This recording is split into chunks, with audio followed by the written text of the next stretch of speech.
working class people are absorb this narrative of shame, that they are not entitled to a voice. This is why you get so many working class poets, because of the oral tradition, because working class people do have a story to tell, but the story that they tell, the places where they tell it, are oral, and it changes and it passes from hand to mouth. But that isn't part of legitimate culture in the way that stories are replicated en masse through the publishing industry. Yeah. And that culture isn't celebrated until you go to a spoken word event and you hear all of these alternative stories, and suddenly it taps into something inside you where you feel like you can add to that story, you can add to the river of that story and contribute to it. So and I remember when How Saints Die came out, and I was publicizing it, and it was really hard because it was just kept being swept aside by the major newspapers as, oh, it's regional, and and you know what you like when you're inquisitive and you go, what does regional actually mean? What do they mean by that? Why is regional not relevant? It's about mental illness, it's about growing up, it's about a child's relationship with their father. How is that not universal? What is this term regional doing that feels really wrong and damning, and it's pushing me out? And I just went, oh my God, they mean working class. They mean that this is not culturally relevant. Wow. It doesn't speak the wider language. And I got really mad. And then Kit Duvall came on Radio 4 doing a programme called Where Are All the Working Class Stories? And I wrote to her and went, I'm really mad. Everything you said was true. And she said, well, what? And I said, what do I do about it? Because I can't sit on this anger. And she said, well, start a collective of working class writers.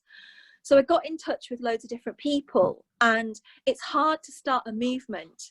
But what I was able to do was I was able to talk to individuals and talk to groups of people who'd felt and experienced this prejudice. And I was able to put together this course called the Writers' Plan that the Booksellers Association funded. And I offered that for free to working class writers, and I'm still working with those writers, and I've still got that model that I can replicate. And it's free, available online. Anyone can go do the exercises, because that kind of information has to be free. But I wanted to do something that wasn't about, here's how you write a story, here's how you start with a structure, or here's how you start with character. Because intuitively most people who are into story know that, and they do need that kind of learning.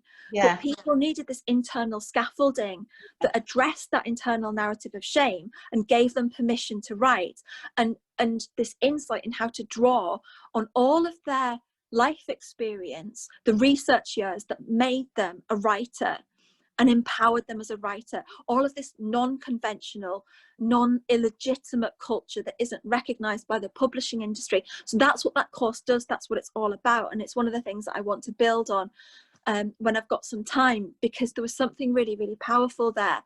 Because, as you say, with working class writers, we sabotage ourselves, especially at the crucial moment. When you talk to writers who are carrying any form of shame, when they're from any underrepresented group, they have this moment where they're stalled from finishing, and they believe that that's themselves. They believe that actually comes from their own inability to finish, but it doesn't come from that at all.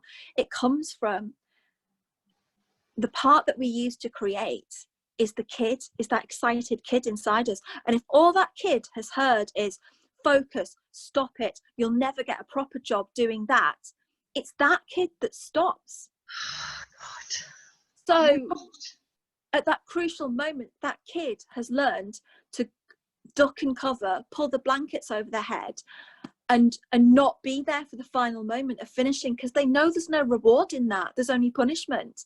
And that's what happens in an education system that does that steals the aspirations and dreams of working class kids or underrepresented kids, or however you want to call it.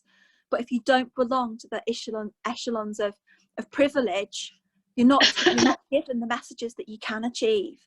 And that's what we're working against. We start writing, if you have all of the privilege behind you, you start writing at base camp. We don't start writing at base camp. We start writing below sea level and have to crawl ourselves halfway up that bloody mountain. You know, I've never heard anyone describe it like that before, but it's like, oh my God, I went right back to being a kid.